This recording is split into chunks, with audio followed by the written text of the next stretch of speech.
প্রায় দীর্ঘ 2 মাস ধরে চলা ইন্ডিয়া ট্যুর অফ ইংল্যান্ডের অর্থাৎ ইন্ডিয়া বনাম ইংল্যান্ডের যে টেস্ট খেলাটা ছিল, অবশেষে তার আজ পরিসমাপ্তি ঘটল।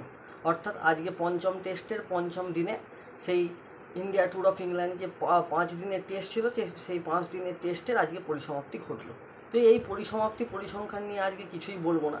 আজকে যেই জিনিসটা নিয়ে কিছু না বললেই নয়, সেটা হলো এই খেলা বিষয় নিয়ে। অর্থাৎ টেস্ট মানেই একটা বোরিংয়ের খেলা। অর্থাৎ যেমন আমরা T20 বা ওডিআই ফরম্যাট দেখি, অনেক লোকজন থাকে, পুরো একদম স্টেডিয়াম কানায় কানায় ভরে থাকে, কিন্তু এই খেলা যারা দেখেছে তারা কোনোভাবেই কিন্তু বুঝতে পারেনি যে এটা টেস্ট খেলা চলছে না T20 বা ওডিআই খেলা চলছে। কারণ এত লোক, এত দর্শক, এবং প্রত্যেকটা ম্যাচই এত পুঙ্খানুপুঙ্খ, এবং 5 দিনেতেই শেষ হয়েছে। 5 দিনের টেস্ট মানে 3 দিনে 4 দিনে শেষ, সেরকম নয়, 5 দিনেতেই পুরোপুরি 5-5-এ 25 দিনের খেলা 25 দিনেই শেষ হয়েছে, এবং খুব ভালো খেলা হয়েছে। আর এবার এর মধ্যে অর্থাৎ নাটকীয় পর্যায়ে আমরা দেখতে পেয়েছি নাটকীয় ম্যাচ, সেগুলোর বিষয়ে আমরা কিছু কথা বলবো, অর্থাৎ আমি কিছু বলবো। ঠিক যেমন আমরা দেখেছি কি, আগে সেনা কান্ট্রিতে খেলতে যে 23টা ম্যাচে কিন্তু শুভমান গিলের কোনো সেঞ্চুরি থাকেনি, কিন্তু এই কয়েকটা ম্যাচেই তিনি অনেকগুলো সেঞ্চুরি করেছেন এবং সর্বোচ্চ রান সংগ্রহ করেছেন এই সিরিজে 754টা রান, এবং সিরাজ সর্বোচ্চ উইকেট শিকার করেছেন এই সিরিজে, মোট 23টা উইকেট।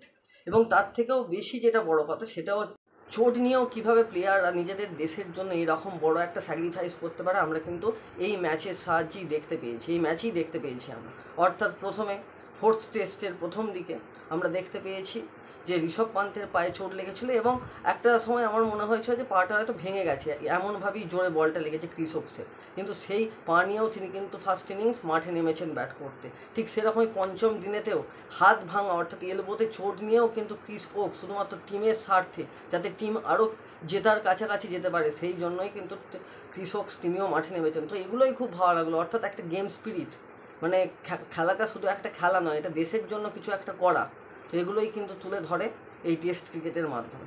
আজকে ভিডিওটা করার ইচ্ছা হলো, তাই করলাম।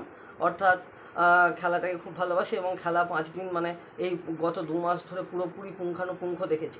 তো প্রথম থেকে যদি একটু খেলার বিচার করি, তো দেখা যায় যে প্রথম ম্যাচটা কিন্তু ইন্ডিয়া জিততেই পারতো। মানে স্লিপে এত বারবার ক্যাচ মিস হয়, যশস্বী জয়সওয়াল হয়তো একদিন একজনের খারাপ যেতেই পারে, যশস্বী জয়সওয়ালের একাধিক ক্যাচ মিসের কারণেই কিন্তু আমরা এই সিরিজটা হেরেছিলাম, অর্থাৎ ফার্স্ট টেস্ট ম্যাচটা। সেকেন্ড টেস্ট ম্যাচে মানে দুর্ধর্ষ 269 রান করেছিল গিল, এবং সেই সুবাদেও, এবং সবাই একাধিক ভালো খেলেছে বলে, একাধিক প্লেয়াররা ভালো খেলেছে বলে, শুধু একজনের ওপর তো কিছু ডিপেন্ড করে না, সবাই ভালো খেলেছে বলে আমরা কিন্তু ম্যাচটা জিতেছি। এবং থার্ড টেস্ট যদি আমরা দেখি, লর্ডসে খেলা হয়েছিল, তো সেই টেস্টটা শুধুমাত্র 22টা রানের জন্য ইন্ডিয়া জিততে পারেনি, অর্থাৎ আমরা জিততে পারিনি।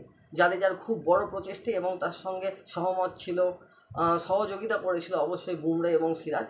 ঠিক 22টা রানে আমরা হেরে গিয়েছিলাম। এবং চতুর্থ টেস্ট একদম হেরে যাওয়া মুখ থেকে KL রাহুল এবং গিলের একটা অনবদ্য ইনিংস, এবং তারপরেই ওয়াশিংটন সুন্দর এবং রবীন্দ্র জাদেজা।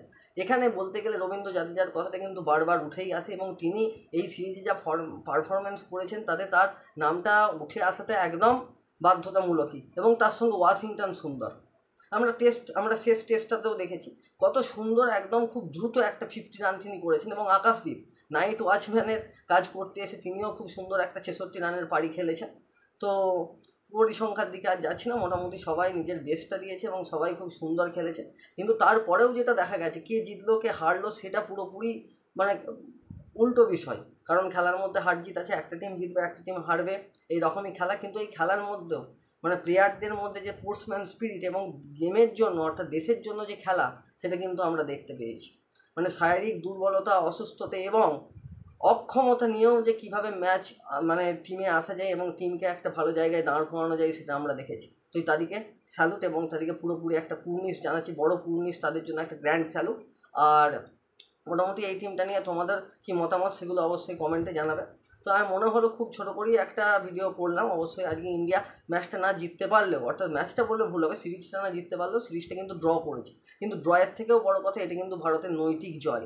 এবং শুধু জয় নয়, বিদেশের মাটিতে এর আগে সেইভাবে ইংল্যান্ডের বিরুদ্ধে কেউ জিততে পারেনি। হয়তো MS ধোনি একবার ড্র করেছিল, আর বিরাট কোহলি মাঝখানে একবার ড্র করেছিল, একবার হেরেছিল, আর শুভমন গিল তার প্রথম টেস্ট কিন্তু একটা ভালোভাবেই শুরু হলো। এরপর আরও অনেক ম্যাচ আছে জিততে হবে, এবং গৌতম গম্ভীরের আন্ডারে, যেটা সবাই বলছে যে গৌতম গম্ভীরকে দেওয়া হবে না, একে দেওয়া হবে না, তাকে দেওয়া হবে না, কিন্তু সেটা না।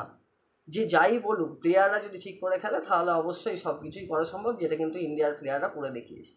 আর বুমরা সিরাজ এদের কথা আলাদা করে কিছু যাচ্ছি না, সবাই খুব ভালো খেলেছে, আগামী দিনেও সবাই খুব ভালো খেলুক। তো ঠিক আছে, ভিডিওটা এতটাই। ভিডিওটা খুব ছোটো করে বানালাম, কিছু জাস্ট বলার কথা ছিল। যদি কিছু ভুল ত্রুটি হয় অবশ্যই ক্ষমা প্রার্থনীয়। তাহলে ভিডিওটা এখানেই শেষ করছি, আবার দেখাবে নেক্সট ব্লগে। ততক্ষণে বাই বাই।